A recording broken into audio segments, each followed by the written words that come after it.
तीन चीजें हमें परमात्मा को पुकारते समय हमारा साथ दे देती है और परमात्मा के मिलन में हमारा साथ प्रदान करती है। एक हमारी नाभि, हमारी टुंडी। दूसरे नंबर पर हमारा ये दोनों भुकुटी के मध्य में जहां हम तिलक लगाते हैं वो आज्ञा चक्र। ये दूसरे नंबर पर है हमारा आज्ञा चक्र, जहां हम तिलक लगाते हैं, बिंदी लगाते हैं, टीकी लगाते हैं। और तीसरे नंबर पर है जहां हमारी शिखा है, चोटी है, शास्त्राचक्र। ये तीसरे नंबर।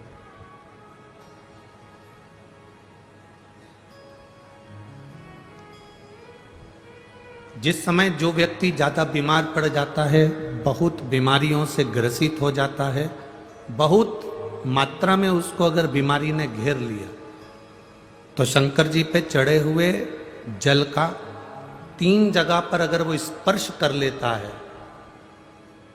तो उस व्यक्ति को 15 दिन के अंदर दवाइयां काम करने लगती हैं और वो आराम लगना प्रारंभ हो ही जाता है।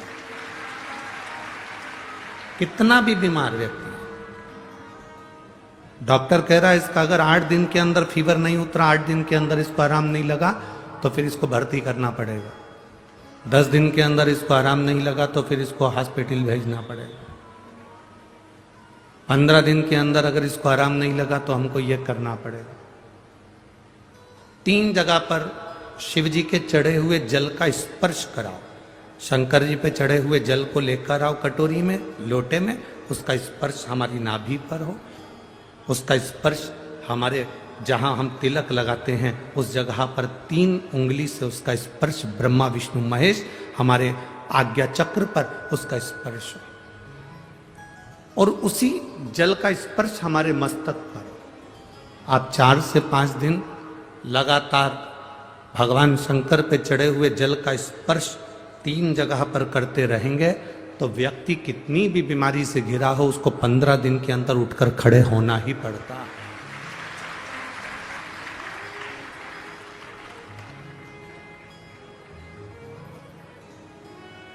हमारा ये जो तिलक लगाने की जगह है ये हमारा आज्ञा चक्र है। ये कोई साधारण सी जगह नहीं है जहां हम तिलक लगाते हैं। जहां मेरी जीजियां मस्तक पर बिंदी लगाती हैं, टीकी लगाती हैं, मेरे भाई लोग मस्तक पर तिलक लगाते हैं, ये जगह कोई साधारण नहीं है। ये भक्त को खींचने वाला, भगवान को खींचने वाला, प्रभु की तेज पुंज को खींचने वाला स्थान है ये हमारा आज्ञा चक्र।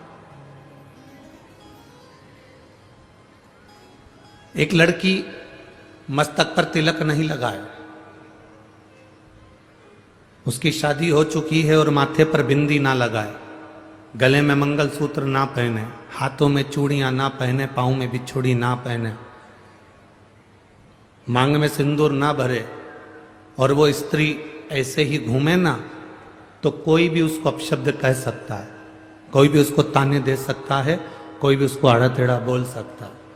पर अगर वो स्त्री के मस्तक पर बिंदी है, मांग में सिंदूर भरा है, गले में मंगलसूत्र, पांव में बिछुड़ी, हाथ में चूड़ा है, किसी में इतनी सामर्थ्यता नहीं कि उस पर उंगली उठा दे, क्योंकि उसकी बिंदी में, उसके आज्ञा चक्र में उतना बल होता है, उसके आज्ञा चक्र में इतना बल है, उसके मस्तक पर इतना बल है। चलो और सरल भाषा में समझ लो, तुम ट्रेन में सफर कर रहे हो, आप सबसे निवेदन करेंगे आप ट्रेन में सफर करो और सफर करते करते आपके सिर पर तिलक नहीं लगाओ, कोई कुंकू हल्दी कुछ भी तुम्हारे मस्तक पर तिलक नहीं लगा है, और तुम ट्रेन में जाकर बहुत भीड़ हो रही है और वहां जाकर तुम खड़े हो जाओ, जाने की तैयारी करो, कोई तुमको जगह नहीं देगा। पर यदि तुम्हारे मस्तक पर तिलक लगा है, तुम जो लगाना चाहो, बिंदी लगाओ, नारायण तिलक लगाओ, तुम जिस पंथ के उस पंथ का तिलक लगाओ, चाहे तो त्रिपुंड खींच लो, चाहे तिलक कर लो, और तिलक लगाकर आप ट्रेन में चढ़े तो कोई ना कोई ऐसा बंदा मिल ही जाएगा जो आप सीट दे देगा या आपको बुलाकर अपने पास में बिठा देगा। ये आज्ञा चक्र है हमारा। जब हम भगवान देवाधिदेव महादेव को, हम तो माताओं से भी कहते हैं, हम पुरुषों से भी कहते हैं, हम बच्चों से भी कहते हैं, हम सबको एक निवेदन हमेशा करते आए, आज फिर कह रहे हैं। 40 गांव की पवित्र भूमि से हम तो इतना कहना चाहेंगे कि आप अगर शंकर जी के मंदिर में जाते हो, जल लेकर आते हो, आचमन करते हो, तो वहां से जब आओ तब उस भगवान शंकर के चरणों के उस जल को अपनी नाभि स्थल पर, अपने मस्तक पर और अपने सिर के ऊपर उस जल का स्पर्श जरूर करिए, उसका फल मिलेगा।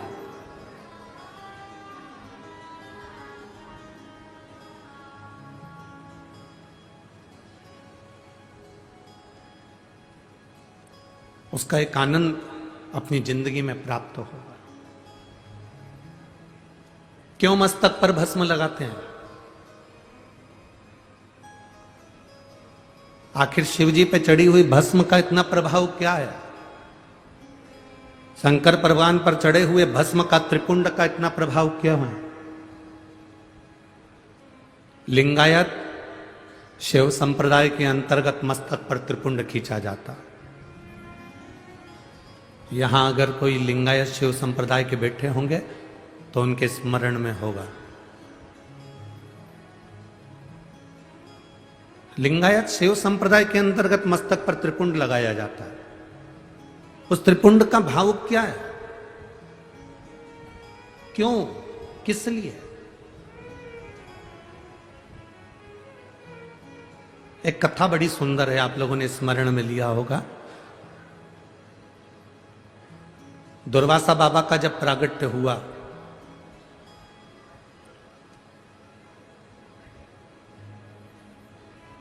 और दुर्वासा ऋषि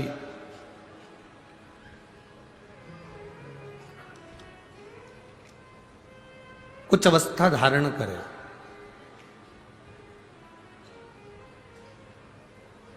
और दुर्वासा ऋषि थोड़ी सी अवस्था धारण करने के बाद वो तप साधना में लीन होने लगे।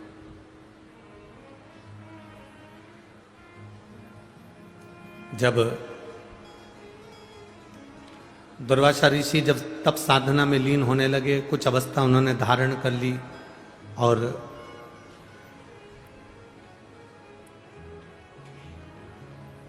दुर्वासा जी जब एक अवस्था धारण कर कर तप साधना में लीन होते हैं, एक बार उनके मन में आया कि मैंने बैकुंठ बहुत देखा, मैंने ब्रह्मलोक बहुत देखा, मैंने इंद्रलोक बहुत देखा, मृत्युलोक का भी मैं बहुत भ्रमण करा हूं। दुर्वासा जी के मन में एक भाव जागृत हो गया कि मैंने सारे लोक देखे हैं, केवल एक लोक देखना रह गया है, वो है नरक लोक।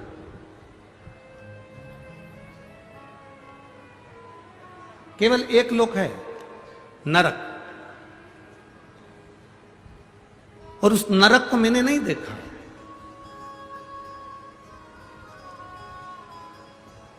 मेरी जीजियों, मेरे जीजाओं, मेरी बेटियों, बेटाओं, मेरी माताओं, मेरे भाई, संत साधु गुरुजन सब इस कथा में बैठे हैं, और माननीय श्री उन्मेष जी पाटिल जी सांसद महोदय इस कथा को करवा रहे हैं। बड़े ध्यान से सुनना इस कथा कि एक मस्तक पर त्रिपुंड लगा हुआ, भस्म लगा हुआ, शंकर जी के चढ़े हुए जल का मात्र मस्तक पर त्रिपुंड धारण कर लेना, शंकर जी पे चढ़े हुए जल को मात्र अपने शरीर पर छींट लेना, शंकर जी पे चढ़े हुए जरा से निर्माल्य को अपने शरीर से छुआ लेना, शंकर जी पे चढ़े हुए भस्म को अपने सिर पर, मस्तिष्क पर धारण कर लेना, और उस निर्माल्य की क्या पूंजी है, उस निर्माल्य का फल है।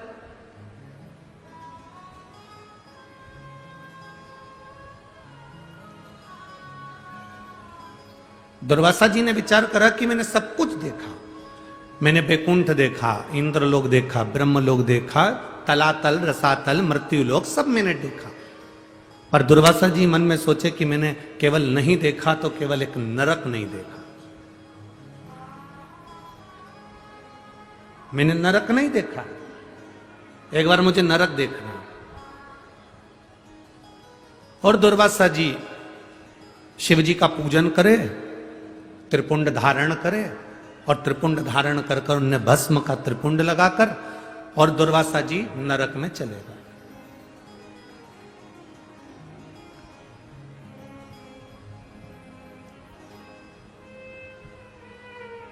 जैसे ही दुर्वासा जी नरक में पहुंचे, यमराज हाथ जोड़कर दुर्वासा जी का साधुवाद कर रहे हैं। प्रभु आप आए हैं, वेलकम टू नरक,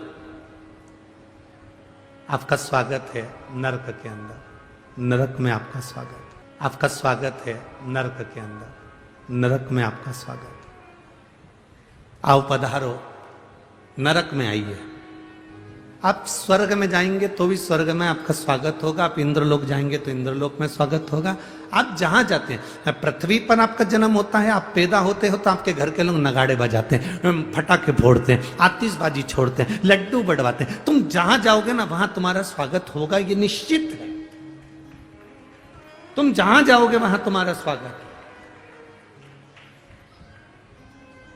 मरोगे तो भी तुम्हारा स्वागत है। शमशान जाने से पहले ढोल नगाड़े बैंड बाजे तुम्हें सजा धजा के राम नाम, अरे बोलो बोलो जम के बोलो जरा, राम नाम सत्य है, बोलते बोलते स्वागत करते करते तुमको लेकर जाएंगे। हर जगह तुम्हारा स्वागत, जन्म में भी मृत्यु में भी, प्रत्येक जगह। स्वर्ग गए तो वहां स्वागत है, इंद्रलोक गए तो वहां स्वागत है, जहां तुम जा रहे हो वहां तुम्हारा। अब जैसे ही दुर्वासा बाबा नरक में गए तो नरक में जाते से दुर्वासा जी का स्वागत हुआ, वेलकम नरक, आओ ये नरक में आपका दरवाजा खुला है, आइए।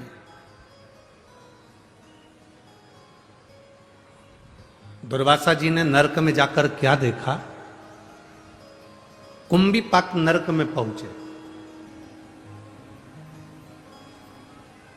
और उस कुंभीपाक नरक में दुर्वासा जी, एक कुंड बना हुआ था जिस कुंड में पापियों को पटका जाता था।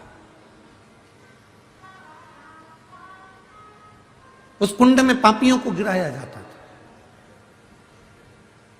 और जिस कुंड में पापी गिरते हैं उस कुंड में दुर्वासा जी ने देखा कि पूरे नरक में लोग त्राही त्राही कर रहे हैं, चिल्ला रहे हैं, चीख रहे हैं, कुंड में भी लोग फंसे हुए हैं। और उसी समय पर दुर्वासा जी ने विचार करा कि इतना विशाल कुंड है नरक के अंदर, इतना विशाल तालाब बना हुआ है नरक के अंदर, चलो मैं इस तालाब में एक बार जरा झांक कर देखूं कि है कौन। और जैसे ही दुर्वासा ऋषि उस नरक में, उस कुंड में नीचे झांके, झांकते से दुर्वासा जी क्या देखते हैं कि उस कुंड में से, नरक की उस कुंड में से एक बैकुंठ जैसा सुंदर एक स्थान प्रकट हो जाता है, और जिसको बैकुंठ कहा जाता है। बड़ा सुंदर बैकुंठ प्रकट हो।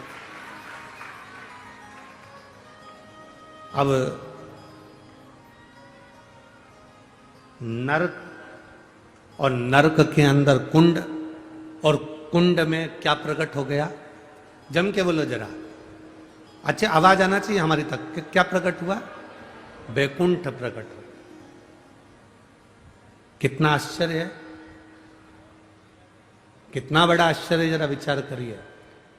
नरक, नरक में भी सबसे कठोर नरक कुंभीपाक नरक, और कुंभीपाक नरक में जो कुंड बना है उस कुंड में क्या प्रकट हो गया? बैकुंठ। उसमें बैकुंठ प्रकट हो। दुर्वासा जी के मन में खलबली मच गई, नरक के अंदर बैकुंठ कैसे आ सकता है? ये नरक के अंदर ये बैकुंठ कैसे प्रकट हो सकता है? खलबली मच गई। जैसे ही खलबली मची, सामने थोड़ी दूर पर यमराज आए। यमराज ने आकर हाथ जोड़े दुर्वासा जी के, प्रभु क्या बात है, आज आपका चेहरा बड़ा उदास दिख रहा है, क्या हुआ क्या है?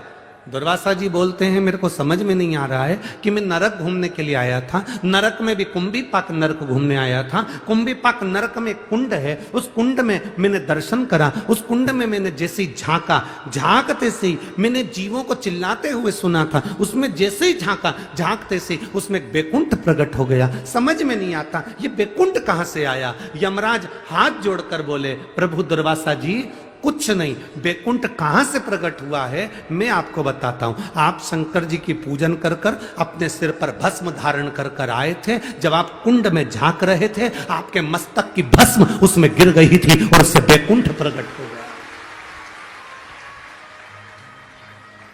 केवल मस्तक की भस्म जब आप झांक रहे थे, झांकते समय मस्तक की भस्म उसमें गिर गई थी और वो भस्म गिरने से बैकुंठ प्रकट हो गया। कहां प्रकट हुआ जम के बोलो जरा। नरक में। नरक में भी कुंभीपाक नरक में, और कुंभीपाक नरक में भी ऐसे कुंड में जिसमें जीवों को तड़पाया जाता था, पटका जाता था, उस कुंड में बैकुंठ प्रकट हो जाता है। शिव महापुराण की कथा कहती है जब शंकर जी के चढ़ी हुई भस्म सिर पर लगाकर हम जाते हैं और वो भस्म जहां पर भी जाकर थोड़ी सी भी गिरती है तो हम जैसे पापियों का उद्धार करने के लिए बैकुंठ को प्रकट कर देती है, बैकुंठ को प्रकट कर।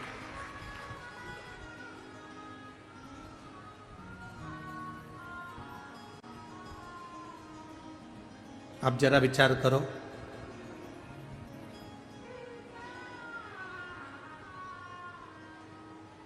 कल कोई कह रहा था गुरुजी, अरे गुरुजी आप कहते हो कि जहां शिव पुराण होती है वहां की मिट्टी भी चंदन हो जाती, क्यों नहीं, क्यों नहीं हो सकती।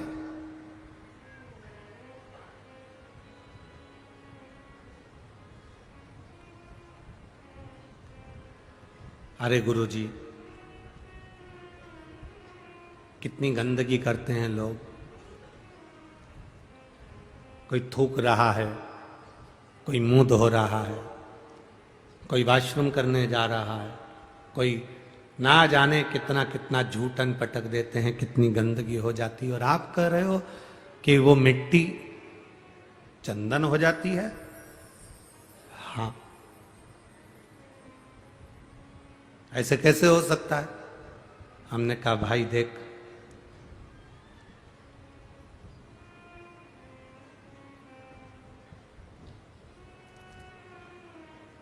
पैसा जो होता है ना, उस पैसे को चाहे तुम मुर्दे के ऊपर पटक दो, चाहे गंगा के जल में पटक दो, पैसे की कीमत कम होती है क्या।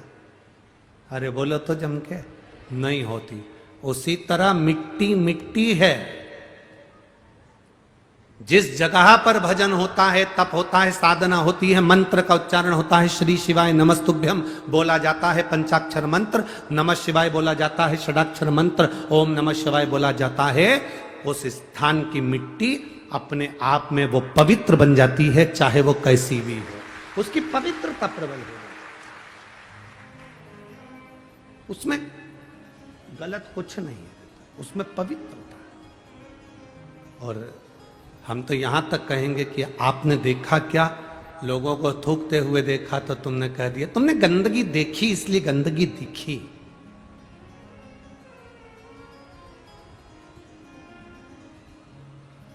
सीहोर भी लोग आते हैं ना, कुबेरेश्वर धाम पर लोग आते हैं, आप लोगों में से भी कई लोग आए होंगे, कई लोग आकर कहते हैं अरे गुरुजी थोड़ी व्यवस्था तो ठीक करना चाहिए, यहाँ तो हर कहीं लोग बैठ जाते हैं, कंकर शंकर पूजन करा वहीं छोड़ देते हैं, लोग लांग कर जा रहे हैं, जूता चप्पल उधर से निकाल कर जा रहे हैं, कोई कहीं से जा रहा है, कोई कहीं से जा रहा है, कोई कहीं से जा रहा है। जरा विचार करिए, जो पूजन कर रहा है वो कंकर में भी शंकर का दर्शन कर कर पूजन कर रहा है, और उसके दर्शन में भी अगर तू खोट निकाल रहा है तो तेरा आना ही व्यर्थ, तेरा कुबेरेश्वर धाम आना ही व्यर्थ है। क्योंकि इस कुबेरेश्वर धाम की तो संपूर्ण भूमि कंकर शंकर की। आप बैठे, भजन करा, तप करा, साधना करी, श्री शिवाय नमस्तुभ्यम जपा, आपने पूजन करी, पूजन कर कर वो कंकर को वापस आप एक स्थान पर डाल दिया, या पूजन करने के बाद वो कंकर आप अपने साथ लिया, वो आपके ऊपर निर्भर कर।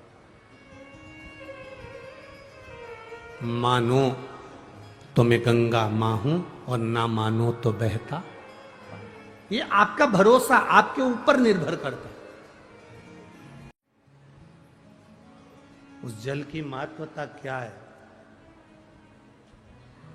दुर्वासा बाबा ने अपने मस्तक पर जो भस्म का त्रिपुंड लगाया और नरक कुंभिपाक नरक के कुंड में झांका, उस भस्म के तिलक में से जरा सी भस्म नीचे गिर गई। जब हम मांग भरते हैं, जब हम तिलक लगाते हैं, तो उसमें से थोड़ा थोड़ा तिलक तो गिरता रहता। चंदन का त्रिपुंड लगा लो तो धीरे धीरे चमड़ी सूखेगी तो वो गिरता।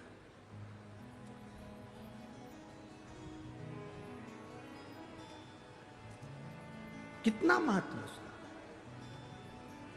वो कुंभिपाक नरक में भी बैकुंठ प्रकट कर देता है। बैकुंठ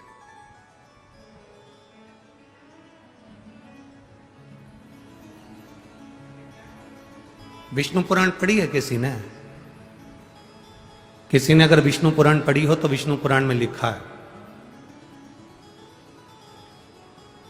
लक्ष्मी जी नारायण से कहती हैं, प्रभु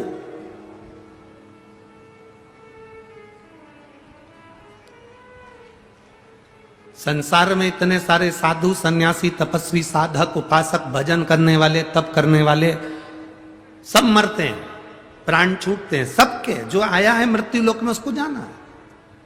विष्णु पुराण में लक्ष्मी जी नारायण से कह रही हैं, संसार में जन्मा हुआ प्रत्येक मनुष्य मरता है और उसके प्राण छूटते हैं।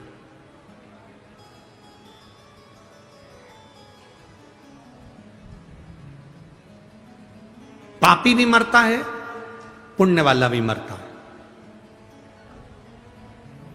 पापी भी मरता है और पुण्य वाला भी मरता है। पर दुनिया में दीपावली तो हर साल मनाई जाती है।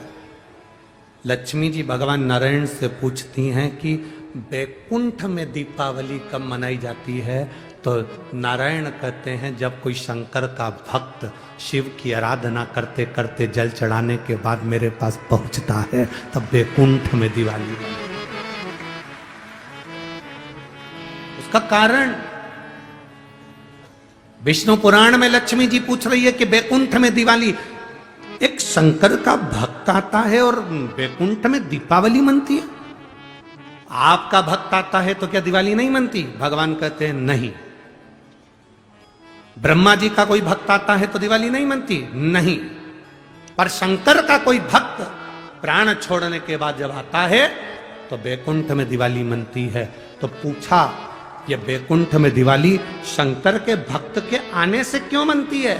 तो भगवान नारायण कहते हैं, शिव का भक्त जब हमारे पास में आता है, उसके शरीर की तरंगों में, उसके शरीर, उसकी आत्मा के रोमावली में, उसके जीव के भीतर उसने इतना शंकर का जल चढ़ाया होता है, इतना शंकर का त्रिपुंड लगाया होता है, शंकर के जल को अपने मस्तक पर चढ़ाया होता है, आज्ञा चक्र पर लगाया होता है, शंकर के जल को उसने पिया हुआ होता है, शंकर के जल को चढ़ा चढ़ाकर उसकी एक एक हृदय की रोमावली में, उसके हृदय के अंदर शिव ऐसा समा जाता है कि वो जीव जब बैकुंठ में आता है तो 33 कोटि देवी देवता उस जीव की आत्मा की तरंग से बैकुंठ का फल प्राप्त कर लेते हैं। इतना आनंद की अनुभूति शिव के भक्त से होती है।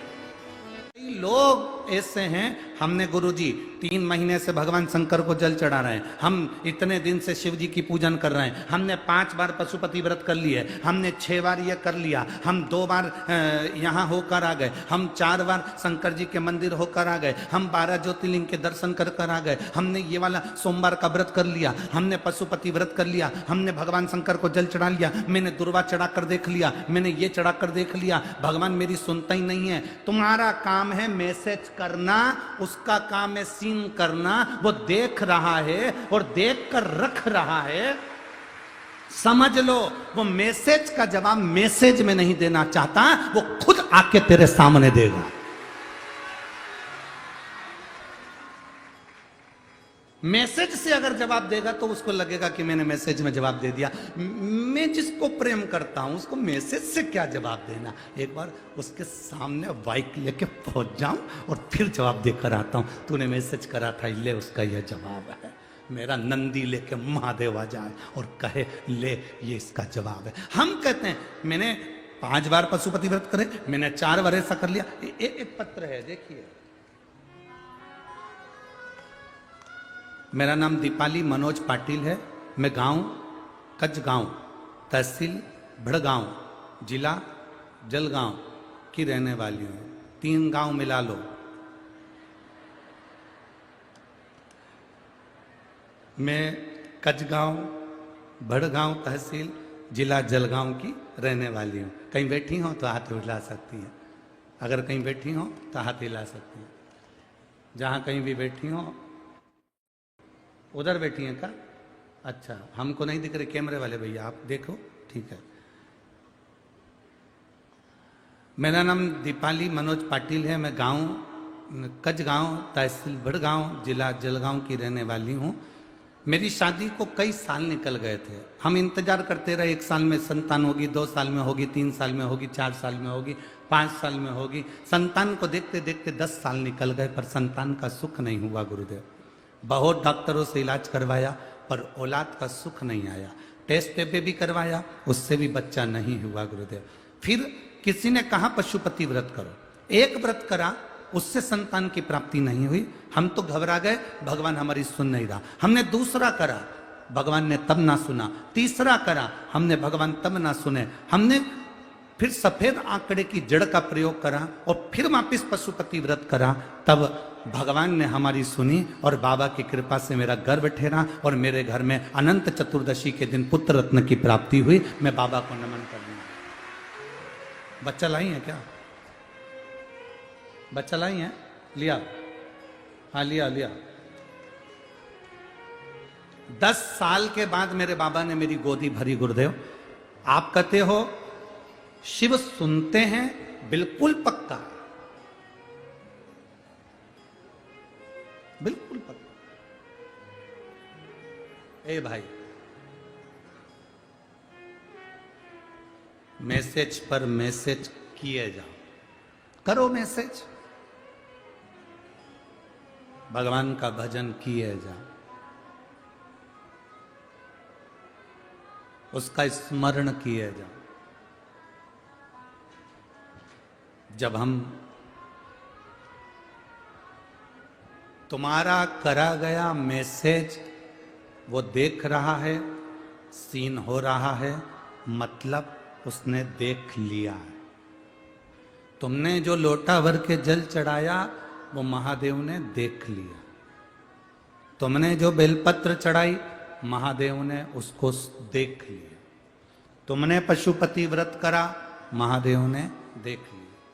तुमने सफेद आंकड़े की जड़ को शिवजी को समर्पित कर अपनी कमर पर बांधा, महादेव ने देख लिया। ये सारे मैसेज हैं जो हम कर रहे हैं।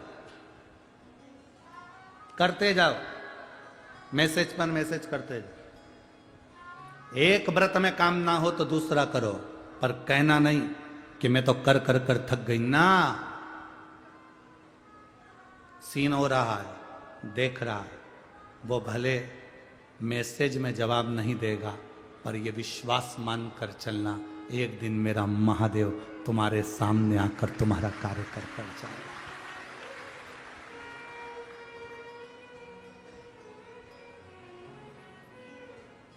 मैंने तेरे ही भरोसे ओ बाबा, तेरे ही भरोसे हवा बिच उड़ती जावांगी, बाबा डोर हटो छंडीला में कटी जावांगी।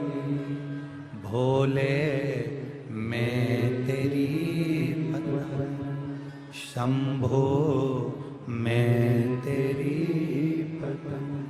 हवा विच उड़ती जावांगी, बाबा डोर हथो छड़ी लावे कटी जावांगी।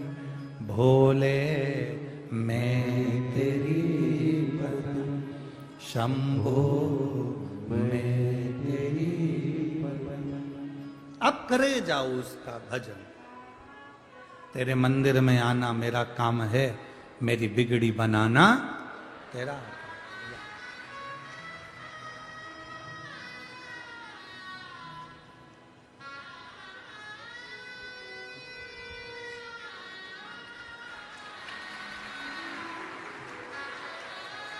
वो नहीं, खुश हो।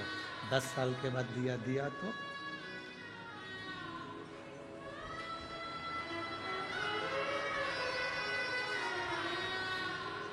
शंभो।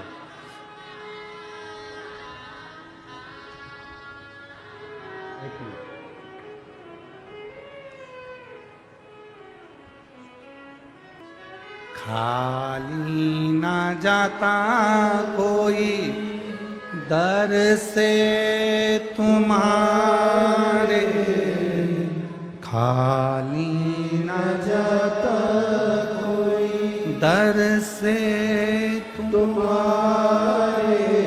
मैं भी खड़ा हूँ बाहें अपने हृदय से लगा लो, गिरा जा रहा उठा लो,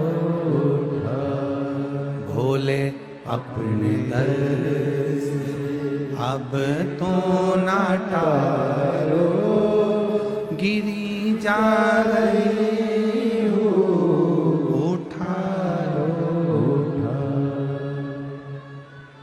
शिव कथा कह रही है, अब करो उसका भजन, वो मिलेगा। माता पार्वती जी बाल्यावस्था से भगवान शंकर की भक्ति में डूब गई। माता पार्वती जी बाल्यावस्था से शिव भक्ति में डूब गई, भगवान शंकर की भक्ति कर।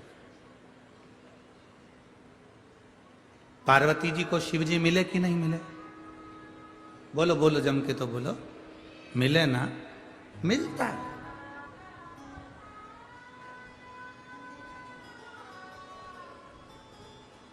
मिलेगा। क्या पार्वती जी को एक बार तप करने से भगवान मिल गए? नहीं। क्या माता पार्वती जी को एक बार भजन करने से भगवान मिल गए? नहीं, नहीं। बहुत ध्यान देना, पार्वती जी 51 जन्म माता पार्वती जी के निकल गए थे। मरती थी, जीवित होती थी, सती के रूप में, उमा के रूप में, कात्यायनी के रूप में, कुष्मांडा के रूप में, चंद्रघंटा के रूप में, स्कंदा के रूप में। कितने माता पार्वती के जन्म हुए? 51 जन्म माता पार्वती के होते चले गए। और 51 जन्म होने तक भी पार्वती तप करती रही, और वो तप करती रही कि मैं शंकर की हमेशा रहूं और शंकर मेरे हमेशा रहे। तप करती रही, करती रही, करती रही। एक जन्म निकला, दूसरे जन्म में दूसरा, तीसरा, चौथा। जन्म पर जन्म निकलते गए माता पार्वती जी कर, वो तप साधना टूटी नहीं है।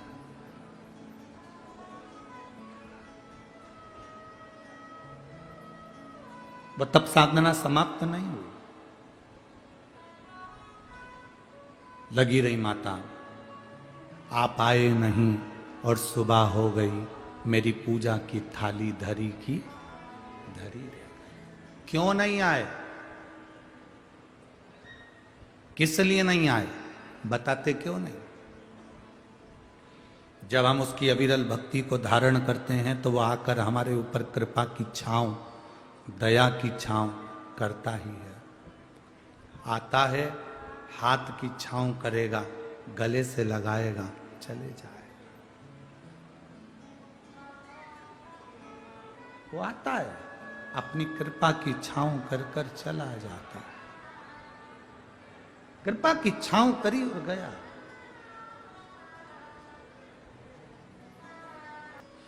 पार्वती जी का जन्म उमा बनकर निकल गया, कात्यायनी बनकर निकल गया, कुष्मांडा बनकर निकल गया, चंद्रघंटा बनकर निकल गया, स्कंदा बनकर निकल गया, सती बनकर निकल गया, पार्वती बनकर फिर जन्म लिया। माता पार्वती जी का जन्म हुआ और पार्वती जी एक बार नहीं, बाल्य अवस्था पूरी निकल गई पार्वती जी की, केवल तप करते करते, केवल साधना करते,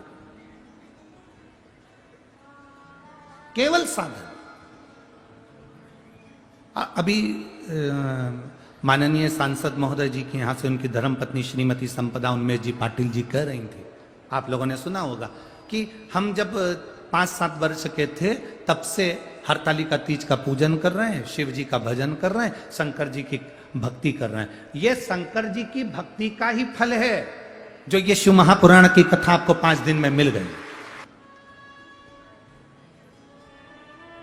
आप उसका भजन कर रहे हैं, आप उसका स्मरण कर रहे हैं। वो फिर वही वाली बात आ गई, तुम मंदिर संभालो, तुम धर्म का कार्य संभालो, तुम दुनिया के दुख के लिए सामने खड़े रहो, मेरा महादेव तुम्हारे लिए खड़ा हुआ।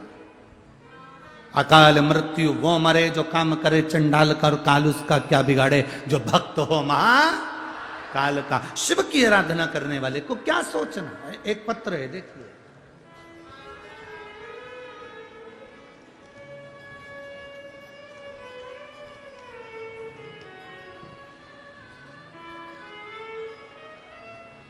मैं वंदना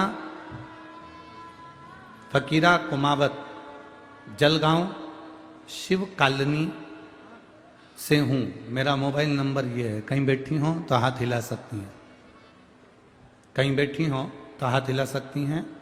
मैं वंदना फकीरा कुमावत जलगांव शिव कॉलोनी से हूँ। मेरा मोबाइल नंबर ये है, कहीं बैठी हो तो हाथ हिला सकती हैं। मैं क्या वर्णन करूं मेरे भोले बाबा का। 2 साल पहले मेरे परिवार को खुशी का मौका था और मेरे पति बस कंडक्टर थे, गुरुदेव, और वो रिटायर हो गए और मेरे बच्चों ने उनका रिटायरमेंट का कार्यक्रम रखा। सबको खुशी थी। 2 दिन बाद पहले उनके दांत में कुछ तकलीफ हो गई और उन्होंने डॉक्टर को दिखाया, उसकी रिपोर्ट जांच करवाई तो मालूम पड़ा कि मुंह में कैंसर हो गया।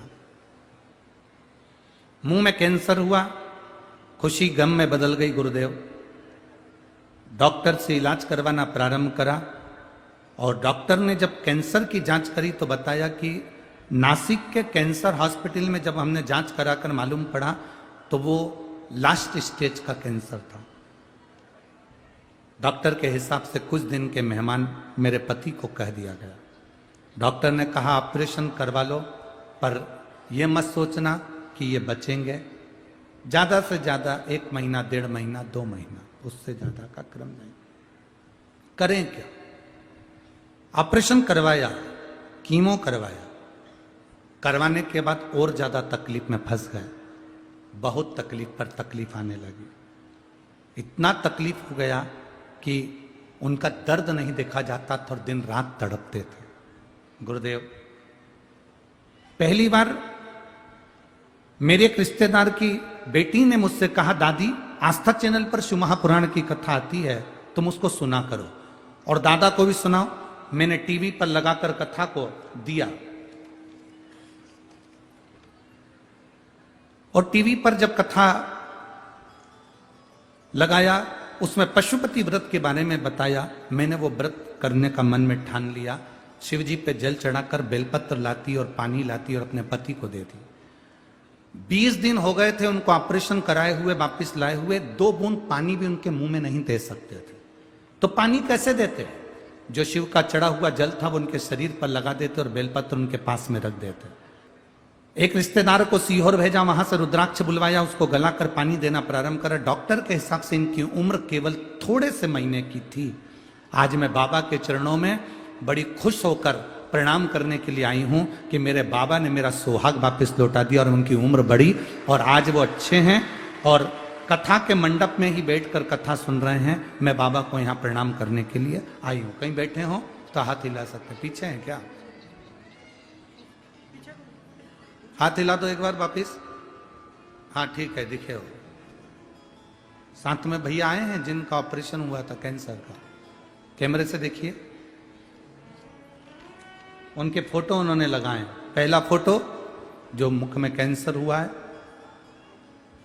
जिसका इलाज करवाया गया, और दूसरा फोटो जिसमें वो कैंसर से ग्रसित होकर उनका पूरा चेहरा जल चुका था कीमो कराते समय और पूरा चेहरा बेकार हो चुका था, और तीसरा फोटो जिसमें पूरा चेहरा बेकार हो चुका है, और चौथा फोटो जब रुद्राक्ष का जल और बेलपत्री का पानी पीना चालू करा तो आज कथा के मंडप में इस तरह से दोनों खड़े हुए। ये शिव तत्व है, वो घड़ी है शिव।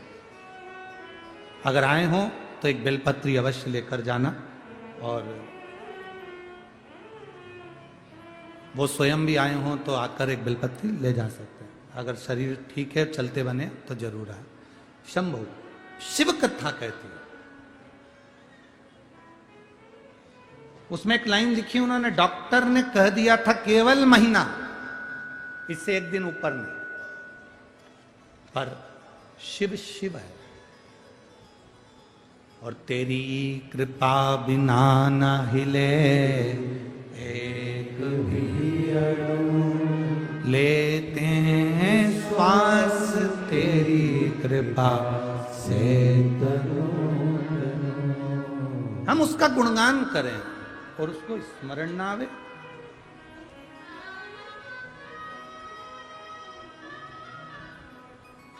हमारे बीच में माननीय मंत्री महोदय श्री गिरीश भाऊ महाजन, ग्राम विकास पर्यटन पंचायत राज मंत्री एवं माजी आमदार विधायक श्री अनिल जी कदम नासिक से पधारे हैं।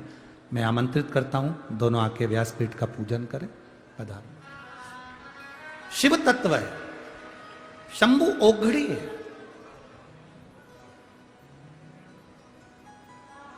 मेरा महादेव साधारण नहीं, मेरे शिव को जानना।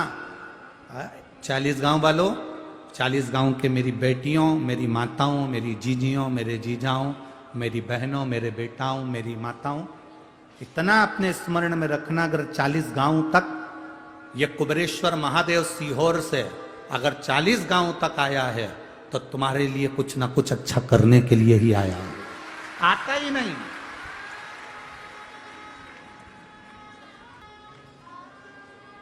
दिन भर सीहोर कुबेरेश्वर धाम पर कम से कम 5 से 10 लोग शिव महापुराण की कथा को लेने के लिए आते हैं, पर बाबा उसी को दे पाता है जो बाबा का प्रेम करे, बाबा से स्नेह करे। कहीं पूर्व में उसने शंकर की आराधना करी होती है, शिव की स्तुति करी होती है, बाबा उसी को खींच कर बुलाता। बाबा बुलाता ही नहीं तो बाबा अगर बुलाया है तो उसकी कृपा है। हमारे बीच में मंत्री महोदय श्री गिरीश भाऊ महाजन जी पधारे, एक बार जोरदार ताली बजाकर। दोबारा मौका मिला, हाँ।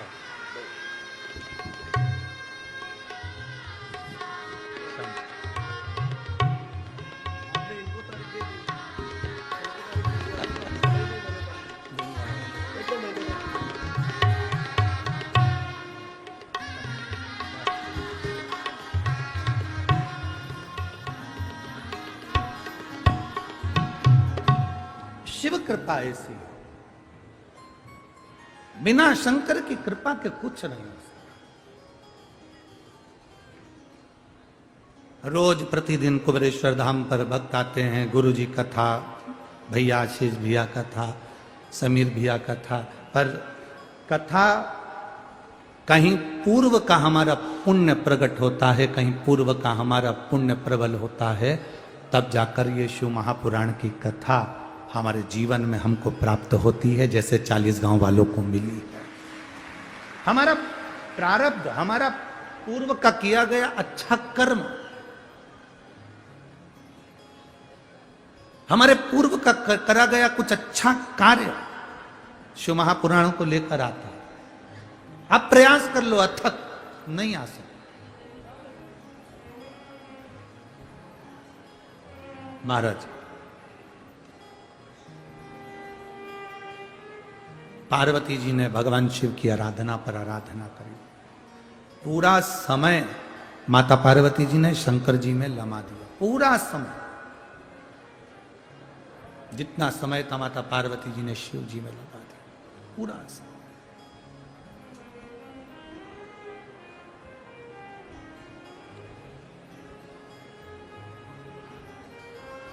और जब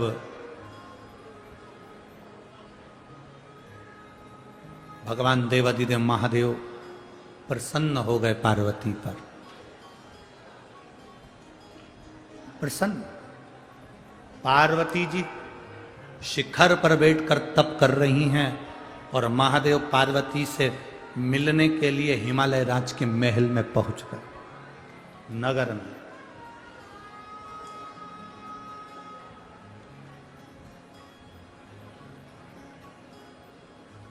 हिमालय राज के महल में, हिमालय राज के नगर में पहुंच गए मेरे महादेव नंदी पर चढ़कर।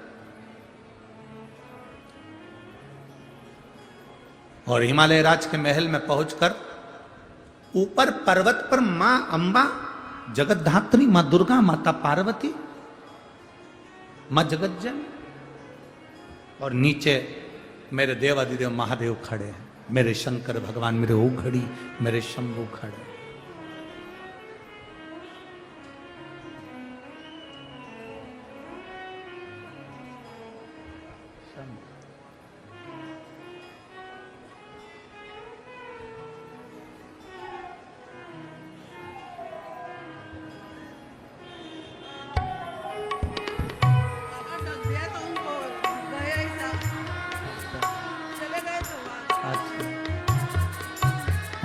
रो मत, अब खुश हो, अच्छे हो गए ना। अब धर्मपत्नी बोल रही है डॉक्टर ने तो जवाब दे दिया था, चले गए थे आधे, पर बॉडी दे दी थी। इस पे बोलो क्या हो गया था? ढक दिया था, यानी कि मर गए थे। बॉडी पर कपड़ा डाल दिया था और बॉडी हाथ में दे दी थी, पर ये बाबा की कृपा से वापस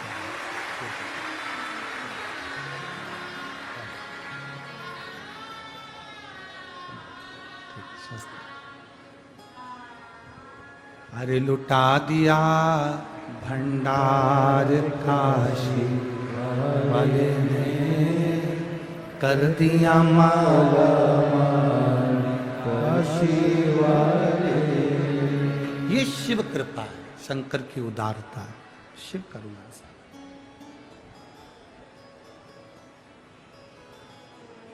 पार्वती जी शिखर पर हैं, भोलेनाथ जी नीचे खड़े हैं, नीचे खड़े। और पार्वती जी को मालूम पड़ा कि महादेव पहली बार मेरे सामने आए हैं, पहली बार शिव मेरे सामने पहली बार।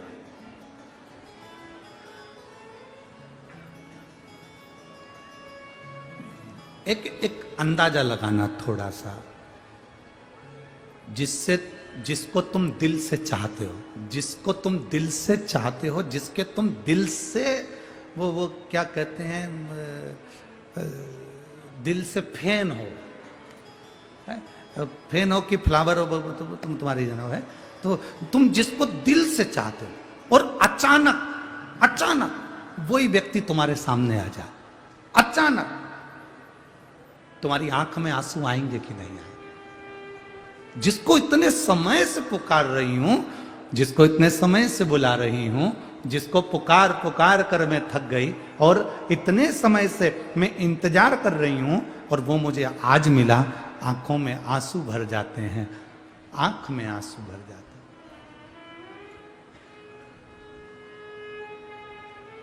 कई बार हम तो देखो शंकर जी की कथा करते हैं, उसके भरोसे चलते हैं, उसका भजन करते हैं।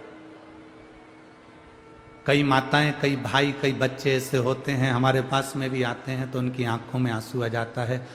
जरा विचार करो कि एक साधारण मनुष्य से मिल रहे हो तो आंख में आंसू आ जाता है, जिस दिन वो महादेव तुम्हारे सामने खड़ा होगा उस दिन क्या गति होगी? वो तुम्हारे सामने होगा, उस समय पर क्या गति होगी? जरा महसूस करिए।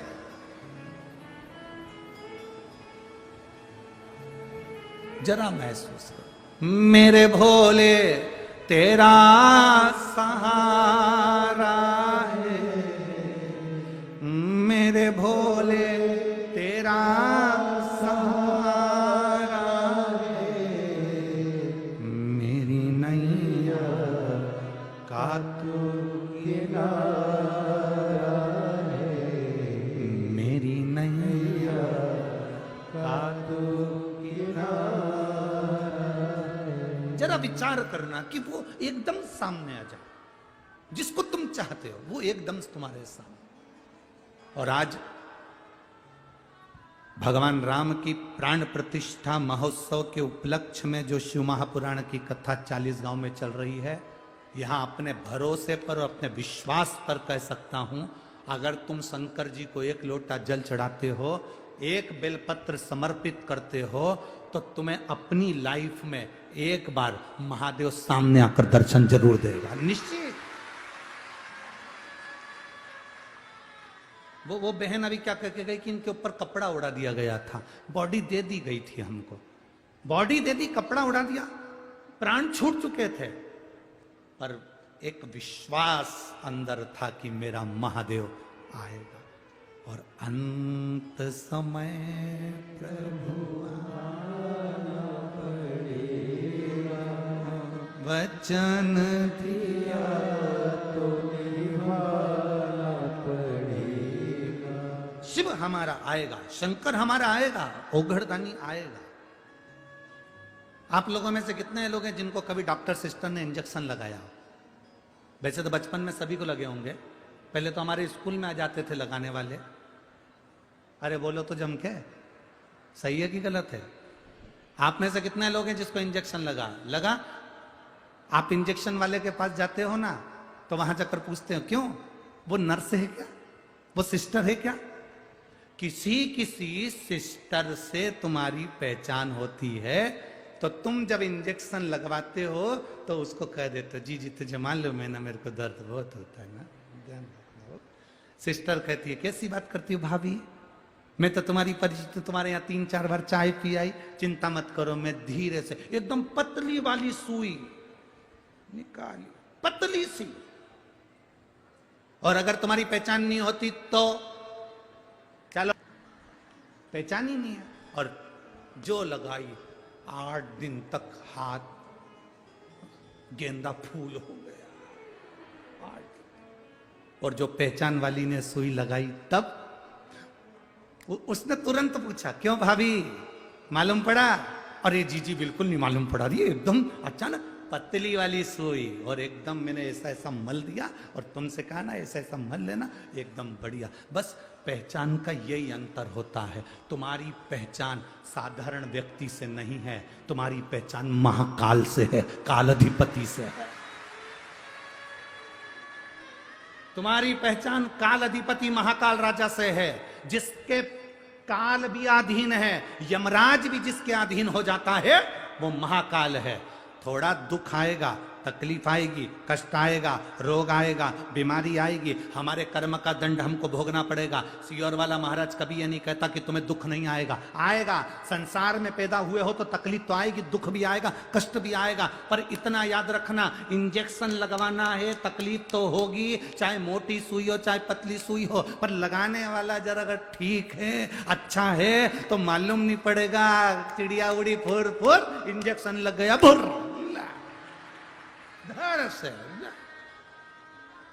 मालूम नहीं पड़ा।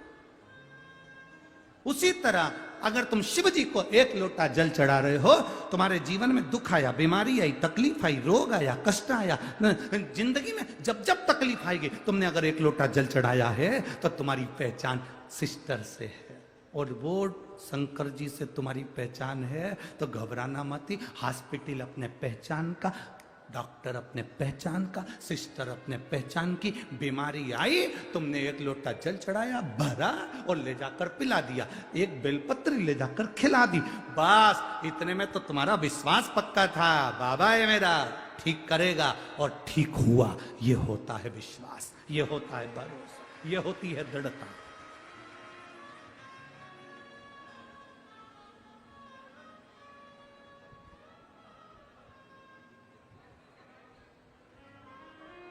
वो एक लाइन आप लोग स्मरण में लेते हैं हमारा,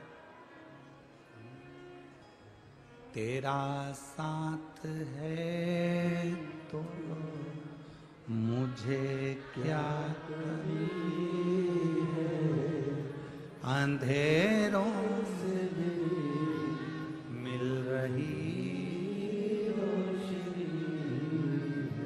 अगर उसका साथ है, वो हमारे साथ अगर है, तो फिर हमारी जिंदगी में अंधेरा नहीं आ सकता, वो प्रकाश लेकर आएगा और हमारे जीवन को सुखमय प्रकाशमय कर कर जाएगा। वो शिव है, वो घड़ी है, शंभू है, त्रिकालदर्शी।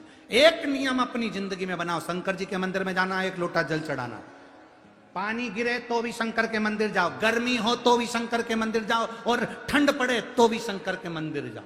लोग कहते हैं गुरुजी गिरते पानी में कैसे शंकर के मंदिर जाए? हम कहें गिरते पानी में ऑफिस जाते हो ना, गिरते पानी में दुकान जाते हो ना, ठंड पड़ी तो भी ऑफिस जाते हो, ठंड पड़ी तो भी दुकान जाते हो, गर्मी हो तो भी ऑफिस जाते हो, दुकान जाते हो।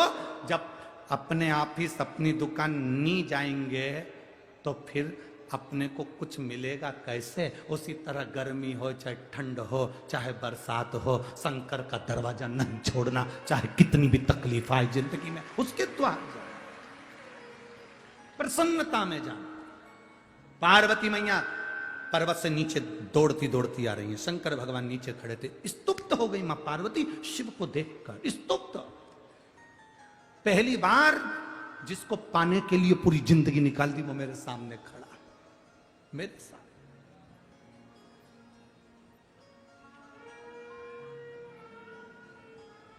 देखिए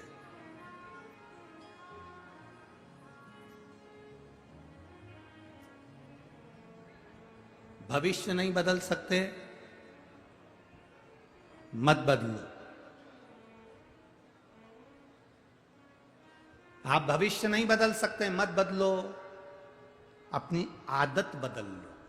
आदत बदल लिए तो भविष्य अपने आप बदल जाएगा। आदत बदलना पड़ेगी। थोड़ा सोने की आदत, बहुत लेट तक सोते हो, थोड़ा जल्दी जगने की आदत बदलो ना, भविष्य बदलेगा। रात को 12 बजे तक सोते हो, 9:30-10 बजे सोने की आदत डालो। बाजार में खाते हो, घर में भोजन करने की आदत डालो। बहुत महंगा मोबाइल रखने से कभी बड़े नहीं बन जाओगे, बहुत याद रखना। बहुत कंपनी के कपड़े पहनने से बड़े नहीं बन जाओगे हो। खूब अच्छी अच्छी कंपनी की टाइल्स घर में लगाने से तुम बड़े नहीं बन सकते। बड़े बड़े महंगे महंगे चश्मे लगाने से कभी तुम बड़े नहीं बन सकते। महंगी महंगी साड़ी पहनने से तुम बड़े नहीं बन सकते। बड़े तब बनते हो जब अपने दिल से किसी गरीब के लिए खड़े रहते हो, तब बड़े कहलाते। महंगे कपड़े पहनने से कोई बड़ा नहीं होगा, महंगा मोबाइल रखने से कोई बड़ा नहीं होगा। बड़ा फैशन चल रहा है, कटे हुए सेव फल का मोबाइल रखो। अच्छा कटा हुआ सेव फल हुआ, हमारे यहाँ कटा हुआ सेव फल तो अच्छा वाला सेव फल तो 100 रुपए किलो मिलता, और कटा हुआ सेव फल तो हमारे यहाँ पर 60 रुपए किलो मिल जाता। और मोबाइल देखो कटे हुए सेव फल का तो महंगा, क्या बोलते हैं उसको, एप्पल।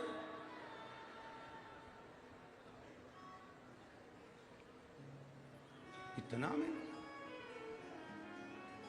महंगे मोबाइल रखने से आप कभी बड़े नहीं बन सकते। महंगे महंगे कपड़े पहनने से आप कभी बड़े नहीं बन सकते। पहन के देख लो, तुम चाहे वो किसी भी कंपनी का, अच्छे महंगी से महंगी कंपनी का कपड़ा पहन लो, हीरा को परखइयो राम कोई नहीं रहे। जो महंगा कपड़ा पहनता होगा वो पहचानेगा कि इस कंपनी का है। तुम कितनी भी महंगी घड़ी पहन लो, पर जिसको कीमत मालूम होगी तो वो पहचानेगा कि घड़ी है। नहीं तो किसी को मतलब नहीं। टाइम कितना हुआ, 4 बज रही है, उसे क्या करना कि 8,000 की कि 80,000 की है, उसको करना क्या। महंगे कपड़े से कोई महंगा नहीं बना।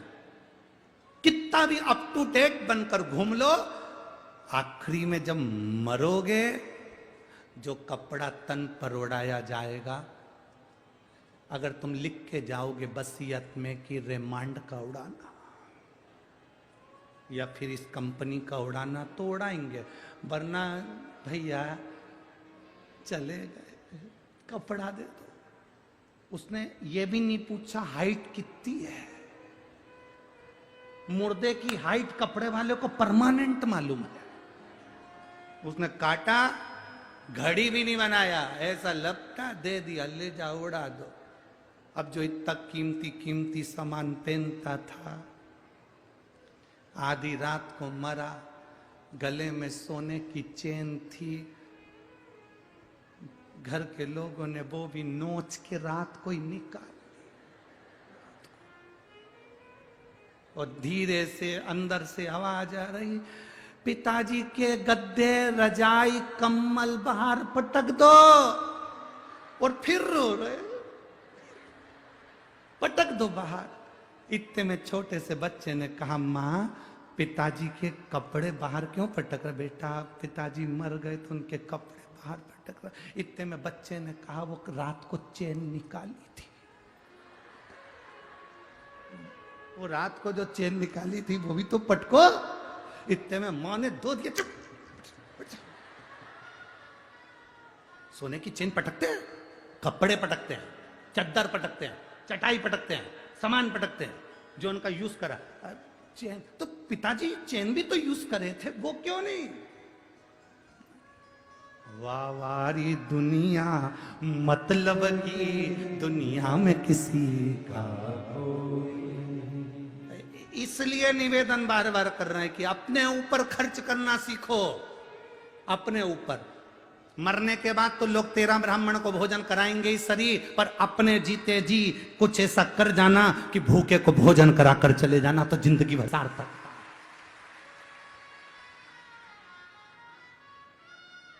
जिंदगी भर की सार्थक। अपने जीते जी एक बेलपत्री का पेड़ लगाकर जाना, अपने जीते जी एक बेलपत्री का वृक्ष लगाकर जाना, और वृक्ष ऐसा मत लगा देना कि बाद में बकरी खा जाए। हमने कई राजनेताओं को देखा है, आज वृक्षारोपण करते हैं, 15 दिन बाद मालूम ही नहीं पड़ता वृक्ष कहां गए।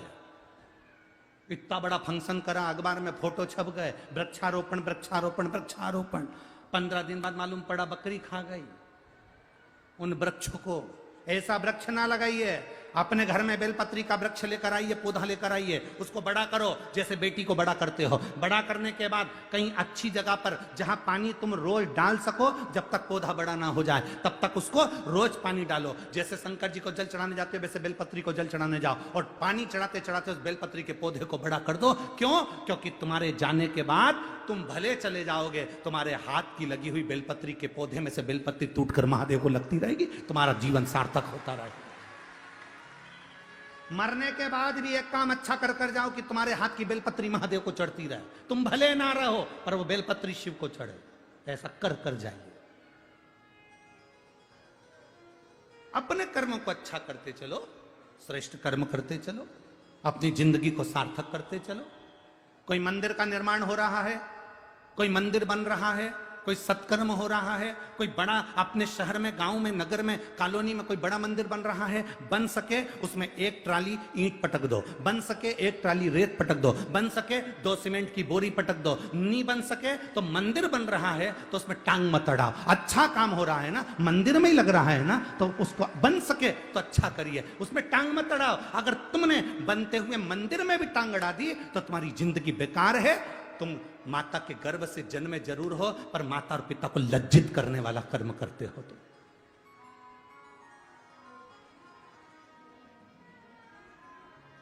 श्रेष्ठ कर्म करने का प्रयास करो। अच्छा, ये आपके मालेगांव की एक टीम, जहां पर भी शिव महापुराण की कथा होती है वहां पर भोजन व्यवस्था संभालने के लिए आती है। मालेगांव की यहां बैठे होंगे,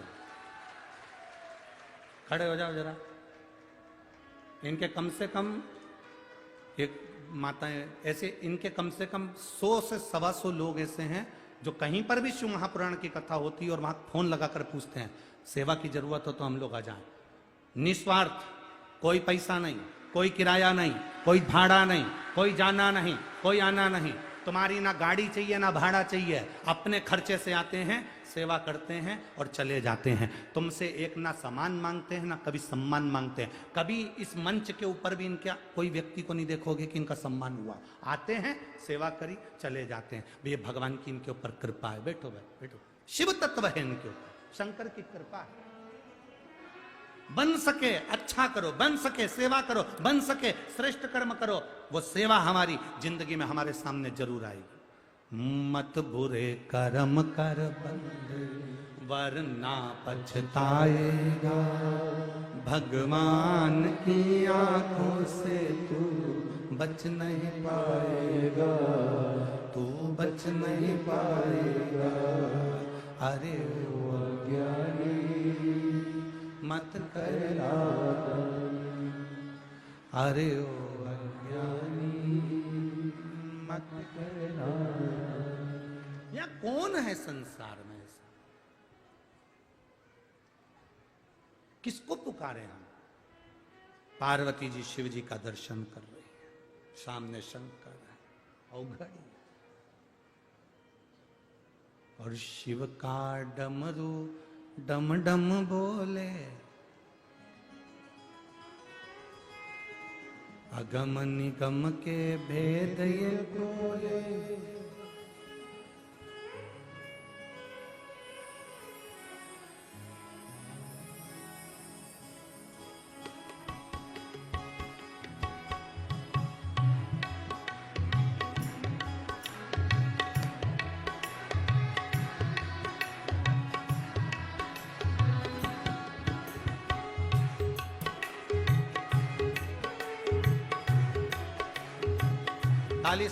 मेरे बाबा से निराला यहाँ को ही नहीं, भोले बाबा से निराला भोले कोई नहीं रे यहाँ, कोई नहीं, कोई नहीं, कोई नहीं, कोई नहीं।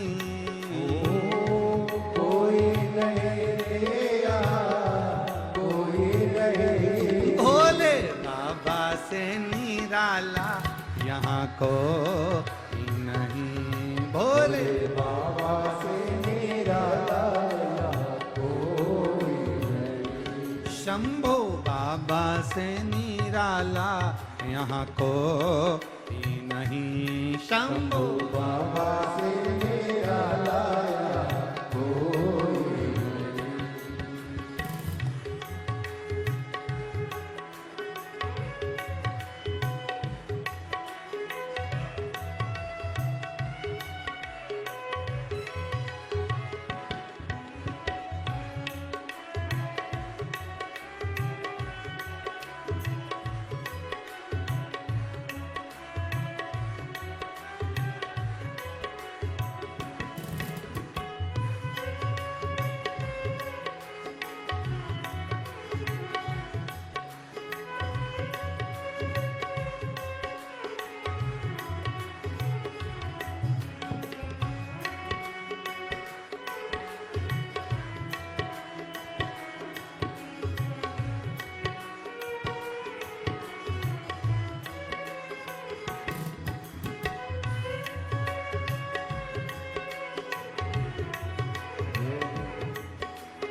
शिव का डमरू डम डम बोले, शिव का डमरू डम डम बोले, अगम निगम के भेद ये खोले, अगम निगम के भेद ये खोले, शिव का डमरू डम डम बोले, शिव का डमरू डम डम बोले, अगम निगम के भेद ये खोले, अगम निगम के भेद ये खोले। डमरू बजाने वाला कोई नहीं ऐसा, डमरू बजाने वाला कोई नहीं, भोलेनाथ से निराला या कोई नहीं, भोलेनाथ से निराला या कोई नहीं, शंभुनाथ से निराला या कोई नहीं, शंभुनाथ से निराला या कोई नहीं, ओ कोई नहीं है यहाँ, कोई नहीं, ओ कोई नहीं है यहाँ, कोई नहीं, कोई नहीं है यहाँ, कोई नहीं, कोई नहीं है यहाँ, कोई नहीं, भोलेनाथ से निराला यहाँ कोई नहीं, भोलेनाथ से निराला यहाँ कोई नहीं।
काया जब जब करवट बदले, पाप चमकते अगले पिछले, आया जब जब करवट बदले, पाप चमकते अगले पिछले, काया जब जब करवट बदले, पाप चमकते अगले पिछले, आया जब जब करवट बदले, पाप चमकते अगले पिछले, ज्योति जगाने वाला कोई नहीं ऐसा ऐसा, जोगी जगाने वाला कोई नहीं, भोलेनाथ से निराला हरि बोल, कोई नहीं, भोलेनाथ से निराला कोई नहीं, शंभुनाथ से निराला यहाँ कोई नहीं, शंभुनाथ से निराला यहाँ कोई नहीं।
भाव से, बड़े आनंद से, दोनों हाथों से ताली से बजाते।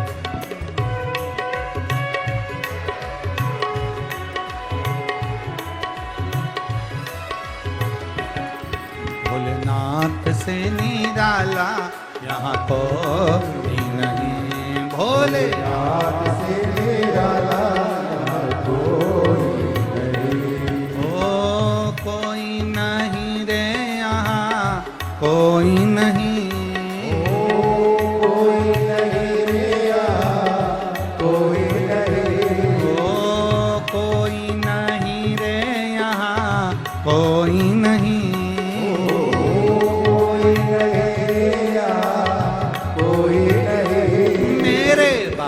से निराला यहाँ कोई नहीं, भोले बाबा से निराला यहाँ कोई नहीं।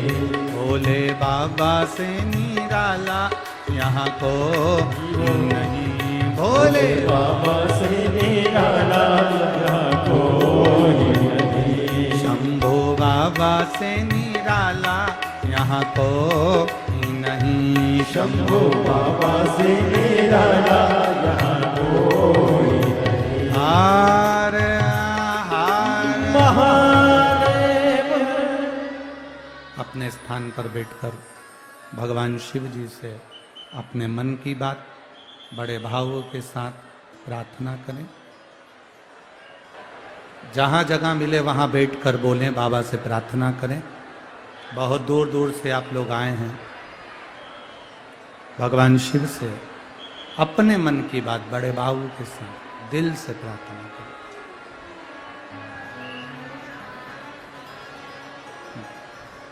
आपकी आवाज इस व्यासपीठ तक पहुंचे,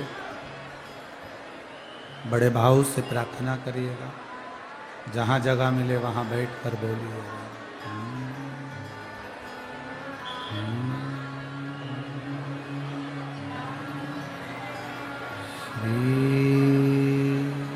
शिवाय नमस्तु, श्री शिवाय नमस्तु, श्री शिवाय नमस्तु, श्री नमस्तु, श्री शिवाय नमस्तु, श्री शिवाय नमस्तु। भोला सब दुख काटो, ओ भोला सब दुख काटो, शिव शंकर जपो तेरी माला, भोले बाबा जपो तेरी माला, भोला सब दुख काटो, ओ भोला सब दुख काटो। वेश है मंगलकारी, वेश है मंगलकारी, शमशान वासी हमारा, शमशान वासी हमारा, ओ भोला सब दुख काटो, ओ भोला सब दुख काटो। शिव कथा कह रही है, भगवान शंकर का संवाद कह रहा है। अपने जीवन की एक सिद्धता शिव की अविरल भक्ति। पार्वती जी के सामने देवादिदेव महादेव भगवान शंकर दोनों आमने सामने हैं। पार्वती जी स्तुब्ध हैं, देख रही हैं। शिव जी पार्वती को देख रहे हैं, पार्वती देवादिदेव महादेव को देख रहे हैं। एकदम स्तुब्ध।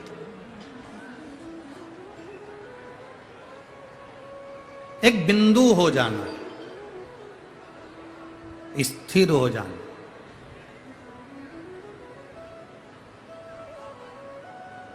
कथा सुनने वाला जो श्रोता होता है वो भी एक शिव को पाने के लिए एक बिंदु बन जाता है, कि स्थिर हो जाता है, एक स्तुप्त हो जाता है, स्थिर।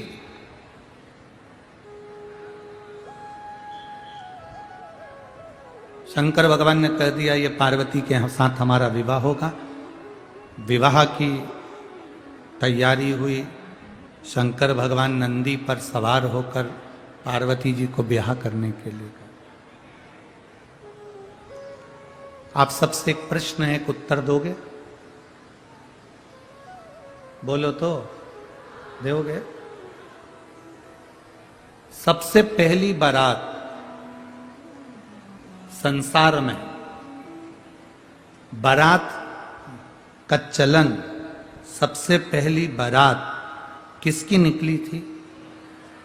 केवल देव अधिदेव महादेव। इससे पहले ना कभी नारायण भगवान की बारात निकली, ना कभी किसी देवता की बारात निकली, ना कभी ब्रह्मा जी की निकली, ना कभी इंद्र की निकली। तुमने कहीं देखी हो तो बात दूसरी। विष्णु पुराण को उठाकर देखो, उसमें कहीं नहीं मिलेगा कि भगवान विष्णु की बारात निकली। ब्रह्म विवर्त के अंतर्गत अगर आप देखेंगे तो भी उसमें नहीं मिलेगा कि ब्रह्मा जी की बारात निकली। इंद्र भगवान की भी बारात नहीं निकली। 33 कोटि देवता को उठाकर देख लीजिए, किसी की बारात नहीं निकली। दुनिया में, संसार में, ब्रह्मांड में सबसे पहली बारात केवल एक की निकली थी, वो देव अधिदेव महादेव जी थे, और आज तक उनको देखकर लोग बारात निकाल। अब शिव जी की बारात पहले निकली, उसके बाद में फिर धीरे धीरे राम जी की बारात, कृष्ण भगवान की बारात, फिर शालिग्राम जी की बारात, फिर आपके घर के पड़ोसियों की बारात, आपके बेटों की बारात, फिर ये धीरे धीरे निकलती गई, धीरे धीरे चलती। क्या सिखाती है बारात? बारात का मतलब क्या? बारात हमें सिखाती क्या है? बारात सिखाती है कि नंदी पर भगवान शिव विराजमान हुए, ऊपर बैठे तो जितने नीचे चल रहे थे, चाहे वो रुद्र गण हो, डाकनी पिशाचनी हो, भूत चुड़ैल हो, चाहे वो 33 कोटि देवता हो, शंकर भगवान सबको एक जैसा लेकर चल रहे थे। ये दूल्हा जब घोड़ी पर बैठकर दुल्हन को लेने के लिए जाए, बारात जाए, तो दूल्हे को ये बात अपने मन में रख लेना चाहिए कि आज से मेरी दृष्टि में जितने भी मुझे मिलेंगे उनको मैं सम रखूंगा, भेदभाव नहीं करूंगा। पर घोड़ी चढ़ने के बाद दूल्हा भेदभाव करने लगता है। ससुराल वाले अच्छे लगते हैं, मां बाप बुरे लगते हैं। ये भेद है।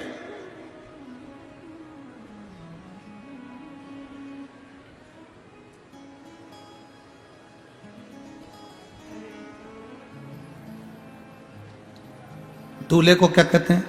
रिटर्न। दूल्हे को क्या कहते हैं? 15 दिन पहले से गाते हैं बना जी। यहां पर गाते कि नहीं गाते वो हमको नहीं मालूम। हमारे इधर चलता है, ढोलक पीट पीट के बना जी, मुंबई जाना जी, वहां से लहंगा लाना जी, बनी फिर पहन के आएगी, बनी फिर यूं इठलाएगी, बनी फिर यूं फरमाएगी।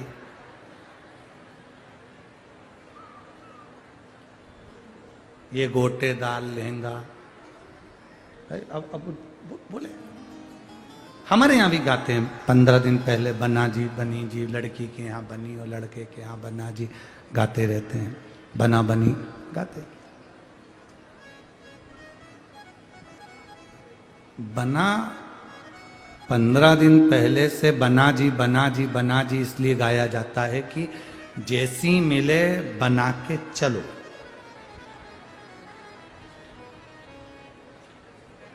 और लड़की की यहाँ क्या गाते हैं? बोलो बोलो जम के। बनी जी। बनी जी का मतलब है कितना भी झगड़ा होए कुछ भी होए पर मही बनी रहना, आप दौड़ दौड़ के मायके मत आना। बनी जी।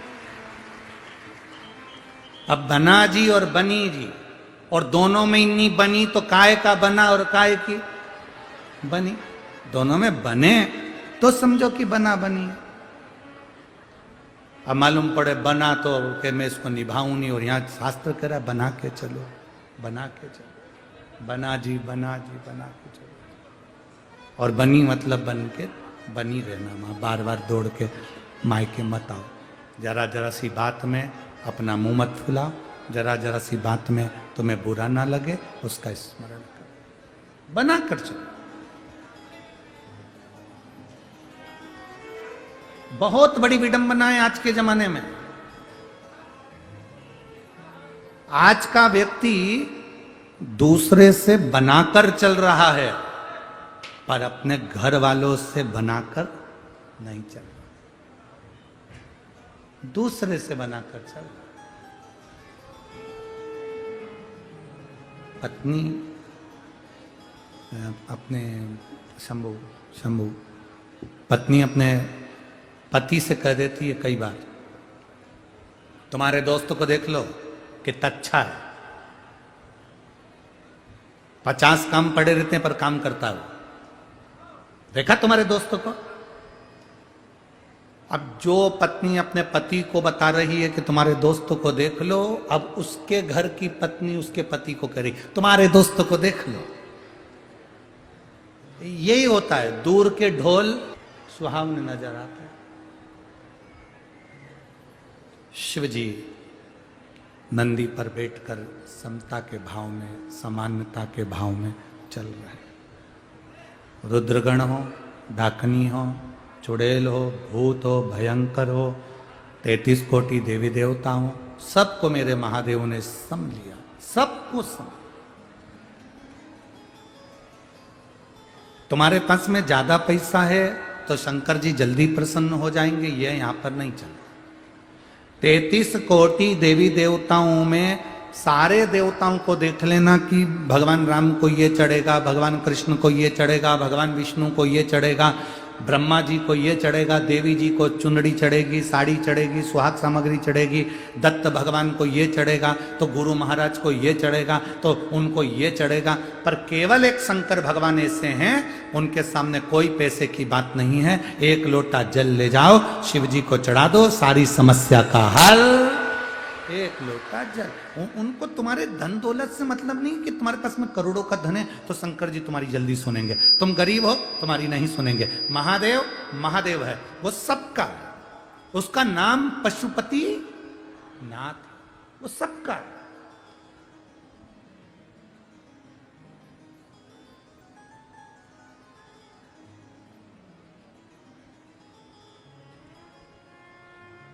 जिसने दिल से पुकार लिया वो। दुनिया भले उस पर हंसे ताना कसे, लोग भले कहें सियोर वाला महाराज तो उपाय बताता रहता है, टोटके बताता रहता है, पर ना तो यहाँ उपाय है ना यहाँ टोटके हैं, यहाँ तो केवल शंकर जी के प्रति विश्वास है, भरोसा है और उसके सिवाय कुछ नहीं। भरोसा आपके नगर में, आपके खेड़े में, आपके गांव में, आपके शहर में, जहां तुम सोसाइटी में, कॉलोनी में जहां रहते हो, अगर आपका विश्वास पक्का है और आप शंकर जी को एक लोटा जल चढ़ा रहे हो तो ये विश्वास मानकर चलना कि तुम्हारे रिश्तेदार परिवार वाले भले साथ छोड़ दें पर तुम्हारी अंतिम श्वास तक मेरा महादेव तुम्हारा साथ नहीं छोड़ सकता। बोल बम का नारा है, सारी समस्या का हल, मेरा बाबा तुम्हारा साथ नहीं छोड़ सकता, पक्का है। कोई धन नहीं, कोई दौलत नहीं, शिव सबको सम रखे। विवाह हुआ, षडानंद कार्तिकेय का जन्म हुआ, तारकासुर का संहार करा। तारकासुर के 3 बेटे, तारकाक्ष, विदुम्माली, कमलाक्ष, 3 है। शंकर भगवान से देवताओं ने आकर विनती करी, निवेदन कर, बाबा आपसे एक निवेदन है। बोलो क्या निवेदन? एक निवेदन है, ये असुरों का संहार होना चाहिए। शिवजी ने कहा कि मैं आप लोगों से निवेदन कर सकता हूं, तारकासुर के 3 बेटे तारकाक्ष, विदुम्माली, कमलाक्ष की ने वर मांगा था ब्रह्मा जी से कि हमारे प्राण ना छूटे, और अगर प्राण छूटे तो हम तीनों एक साथ मरे। हमें 3 पुरियों का निर्माण कर दो, एक ने सोने का नगर बसा लिया, एक ने लोहे का नगर बसा लिया, एक ने चांदी का नगर बसा लिया। अब इनके प्राण छूटना, 33 कोटि देवता सब पशु बन जाओ, और 33 कोटि देवी देवता पशु बनो, और मैं तुम्हारा पति बनता हूं। मेरा नाम पशुपति नाथ होगा, और तुम सब आगे आगे भाग कर सबको एकत्रित करना, और मैं इनका संहार कर दूंगा। शिव किस जगह पर साथ देते हैं?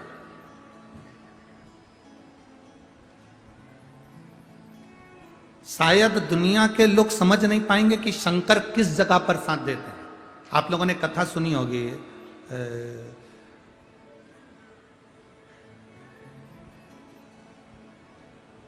कभी आप लोगों ने कथा सुनी है वो केले के पेड़ की? यहां केले होते हैं क्या? तो केले के पेड़ की कथा मालूम है तुमको कि ये केले का पेड़ कौन है?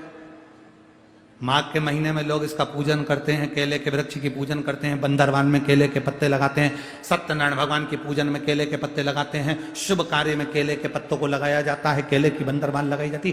क्यों? दुर्वासा ऋषि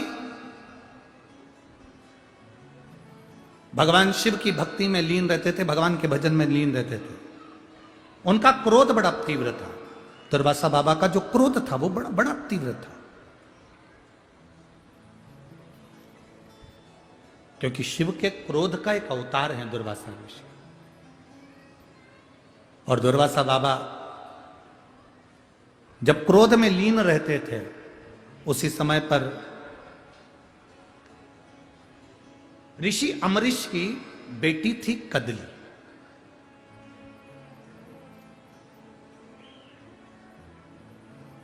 आंत्री अनसुईया ने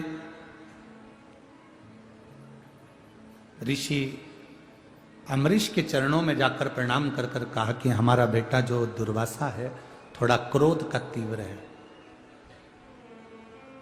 क्रोध का तीव्र है। हमारा निवेदन है कि आप अपनी बेटी का विवाह हमारे बेटे से कर दें। ठीक है।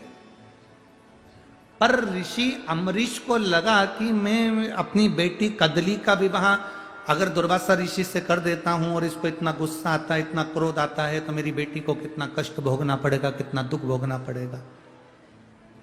हर बाप को यह सोचना चाहिए, बेटी का विवाह करने वाला पिता पेट्रोल पंप मत देखना, गाड़ी मत देखना, बंगला मत देखना।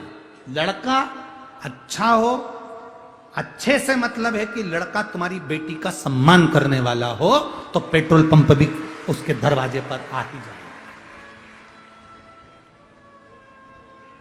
गाड़ी देखी, पेट्रोल पंप देखा, जमाने भर का सामान देखा, और लड़का नहीं देखा कि साहब ये बेटी का सम्मान करेगा कि नहीं करेगा।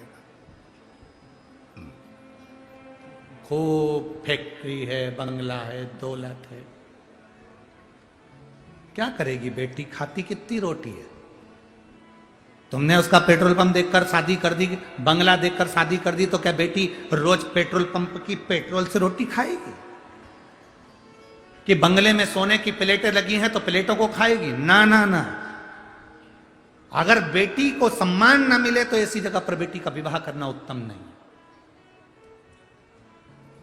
सम्मान जहां मिले वहां बेटी को।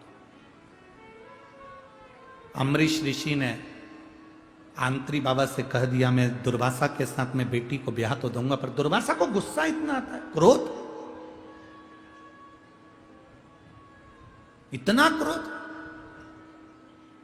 एक बात समझ में नहीं आती, शादी के पहले लड़के और लड़की का संबंध होता है तो लोग कहते हैं हमारी लड़की एकदम गौ माता है, एकदम अच्छी है। लड़के के लिए कहते हैं हमारा लड़का एकदम अच्छा है, कोई बेकार नहीं है। आप किसी से भी पूछ लो, मोहल्ले वालों से पूछ लो, मोहल्ले वालों ने भी कहा अच्छा है, क्योंकि शादी के पहले अच्छा था, शादी के बाद इतना क्रोध कहां से आ गया, इतना गुस्सा कहां से आ गया। दुर्वासा ऋषि का तो मालूम था कि इनको क्रोध बहुत है, गुस्सा बहुत है।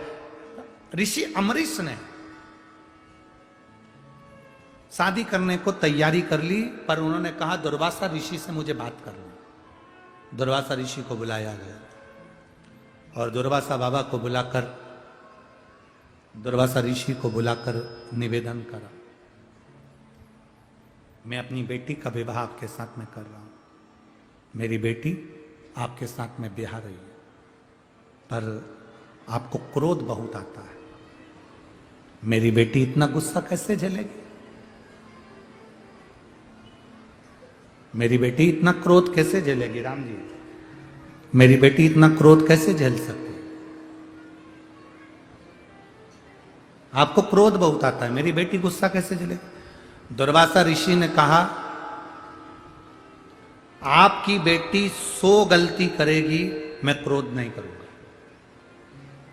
पर 100 के बाद में जब 101वें नंबर की गलती होगी तो मैं बेटी को क्रोध करूंगा। ऋषि अम्बरीश ने अपनी बेटी को समझाया, कदली अब तू गलती मत करना, 100 गलती तक तू क्षमा है, उसके बाद में तेरे पति को क्रोध आएगा। ठीक है पिताजी। दुर्वासा ऋषि के साथ में कदली का विवाह हो गया। कदली शिव की बड़ी उपासक थी, बहुत शंकर की भक्ति में डूबी रहती थी, शंकर के स्मरण में डूबी रहती थी। ऐसा कोई दिन नहीं जाता था जिस दिन कदली भगवान शंकर को जल ना चढ़ाए। अभी कथा में कहा कि शंकर को चढ़ाया गया जल तुम्हारे कब काम आएगा तुमको भी नहीं मालूम पड़ता, किस जगह पर काम आएगा तुमको नहीं मालूम पड़ता।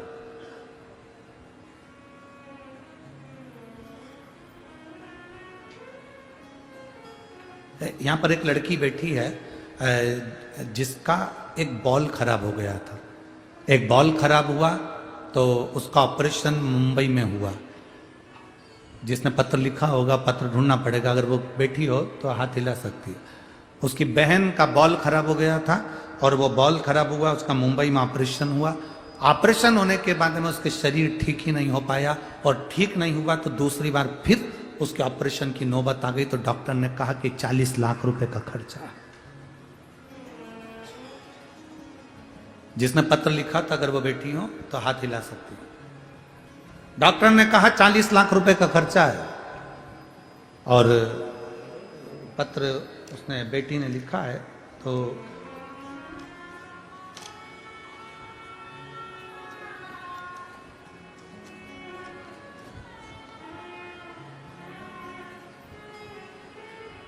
मेरा नाम जानवी अनिल पाटिल है, मैं बोरखेड़ा तहसील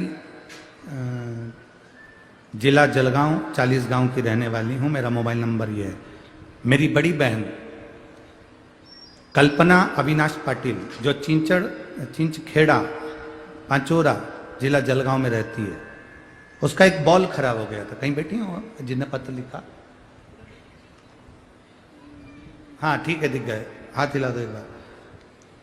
उन्होंने लिखा एक बॉल खराब हुआ, उसका ऑपरेशन करवाया, दूसरा बॉल का ऑपरेशन कराने के लिए 40 लाख की जरूरत पड़ी। ऑपरेशन की तैयारी भी हमने कर ली, पर किसी ने कहा कि एक बार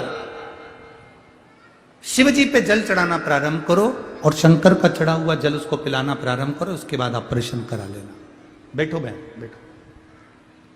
और उन्होंने जल चढ़ाना प्रारंभ करा, विश्वास किया तो दोनों बॉल काम करना प्रारंभ कर दी है और ऑपरेशन की जरूरत नहीं पड़ी।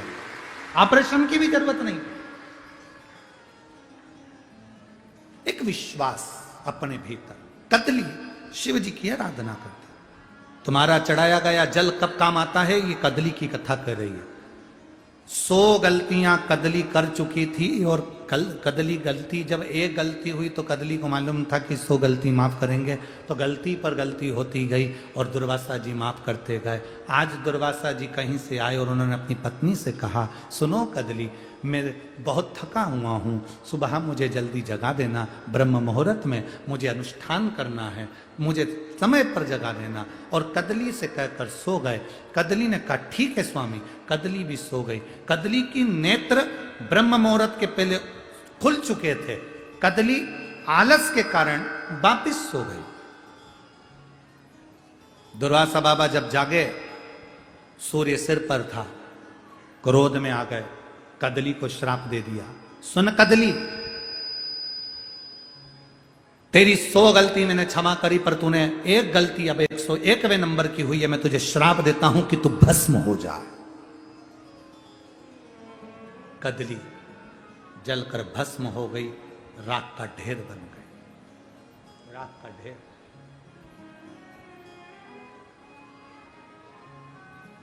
कितना सुंदर संवाद है ये, दुनिया को प्रेरणा देने वाला संवाद है। कदली जलकर भस्म हो गई। शंकर के भक्त पर दुख आता है तो भक्त जितना नहीं रोता उतना महादेव रोता है, उतना महादेव रोता है। कदली जलकर भस्म हुई। शिव जी की कृपा किसको कहते हैं? कदली शंकर भगवान को जहां पानी चढ़ाती थी, जल चढ़ाती थी, वो जल चढ़ता जाता रोज शिव जी का स्थान धोती, जल चढ़ाती। वो जल बहता हुआ कीचड़, वो बहता हुआ पानी, जहां कदली भस्म हुई थी वहां बहता हुआ जल आता है और शंकर भगवान उसी जगह प्रकट होकर कदली को वर प्रदान कर देते हैं। बहता हुआ हे कदली। दुर्वासा जी देख रहे हैं, शिव जी प्रकट हुए। दुर्वासा जी ने हाथ जोड़ा, प्रभु हाँ, ये कदली मेरी उपासक है, शिव को रोज जल चढ़ाती है। आपकी गलती के कारण आपने उसको श्राप दिया, भस्म हो गई। आज मैं उसको वर देता हूं, कदली मेरे जल का स्पर्श तुझे हुआ है, तो केले के वृक्ष के रूप में प्रकट होगी और सारे देवताओं के शुभ कार्य में तू अग्रण्य हो।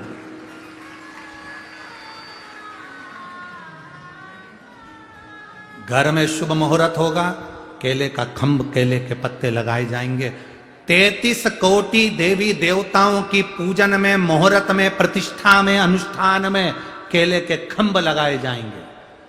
1000 सोने की थाली, 2500 कांसे का पात्र, 25,000 पीतल के पात्र, पर भोजन का वो फल नहीं मिलेगा जो फल एक केले के पत्ते पर भोजन कराने से मिलेगा।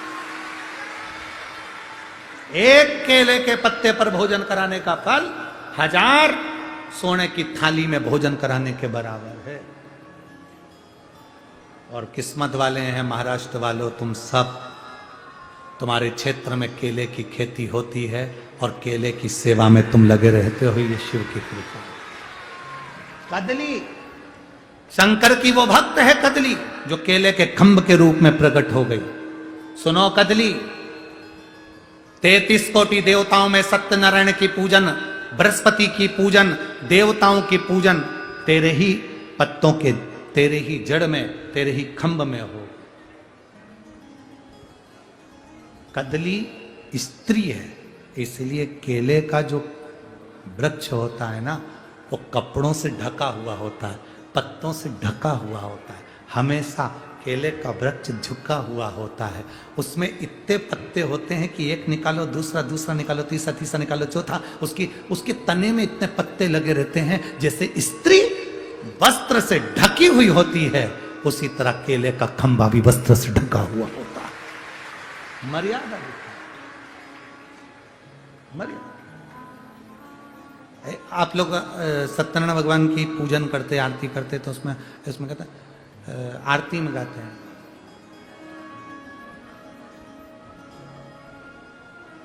चढ़त कदली फल मेवा स्वामी कदली फल आप उसमें वर्णन करते हैं। कदली, कदली मतलब वो केले का खंभ, केले का पत्ता, केला। किसी भी देवताओं का चरित्र उठाकर देखना, उसमें लिखा होगा इन देवता को ये वाला प्रसाद चढ़ता है, इन देवता को ये फल चढ़ता है, इन देवता को ये फल चढ़ता है। केले के लिए किसी जगह पर ये नहीं लिखा कि इस देवता पर नहीं चढ़ेगा। केला वो फल है जो 33 कोटि देवी देवताओं पर चढ़ता है। सबको स्वीकार, सबको स्वीकार। शिव के चढ़े हुए जल का स्पर्श दुर्वासा बाबा की पत्नी कदली को हो जाता है, भस्म को हो जाता है, तो वो केले का खंभ बन जाता है, केवल स्पर्श। शिव जी कहते हैं 33 कोटि देवता पशु बन जाए, मैं उनका पति बन जाता हूं और संहार कर देता हूं।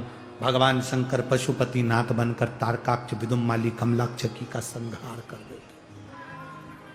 पशुपति व्रत प्रकट कर दिया, पाशुपत्य अस्त्र प्रकट कर दिया। आज के जमाने में लोगों ने पशुपति व्रत को भी ढोंग और प्रपंच के रूप में करना प्रारंभ कर दिया। कहीं कहीं के महाराज व्यासपीठ पर बैठकर बता देते हैं कि पशुपति व्रत करने वाले को एक दिन पहले से कुछ नहीं खाना है, 4 बार नहाना है, ऐसा करना है, केवल मीठा ही मीठा खाना है, नमकीन नहीं खाना है। ये ढोंग और प्रपंच में मत फंसो। शंकर भगवान का पशुपति व्रत एकदम सीधा व्रत है। 5 सोमवार का व्रत होता है। किसी भी सोमवार से प्रारंभ कर सकते हो। दिल से करना। जो प्रसाद बनाओगे उतना ही बनाना जितना मंदिर लेकर जाना है। आधा कढ़ैया में या भगोनी में घर में छोड़कर मत जाना। उतना बनाओ जितना ले जाना। 6 दिए प्रसाद का एक भाग, घर से 3 हिस्से कर कर प्रसाद लेकर मत जाना। एक साथ लेकर जाओ। 3 हिस्से करने के लिए कोई कागज, कोई प्लेट, कोई कटोरी, जो दोना वगैरह ले जाना ले जाओ। मंदिर में जाकर 6 दिए रखो जमीन पर। 6 दिए रखकर 5 दिए प्रकट करो, प्रज्वलित करो। 1 दिया नहीं जलाना। प्रसाद के 3 हिस्से कर देना। 3 हिस्से कर कर फिर शिव जी का पूजन करना। सुबेरे जिस थाली से पूजन कर कर आओगे, शाम को वही थाली पूजन में जाएगी। सुबह के समय पर प्रसाद नहीं जाएगा। सुबह के समय पर 6 दिए नहीं जाएंगे। शाम के समय पर 6 दिए और प्रसाद जाएगा। सुबह तो अभिषेक का सामान ले जाओ, पूजन का सामान ले जाओ, बड़े प्रेम से पूजन कर कर, और वही थाली लाकर ढक कर रख दो। उसी थाली को शाम को लेकर 6 दिए साथ में लेकर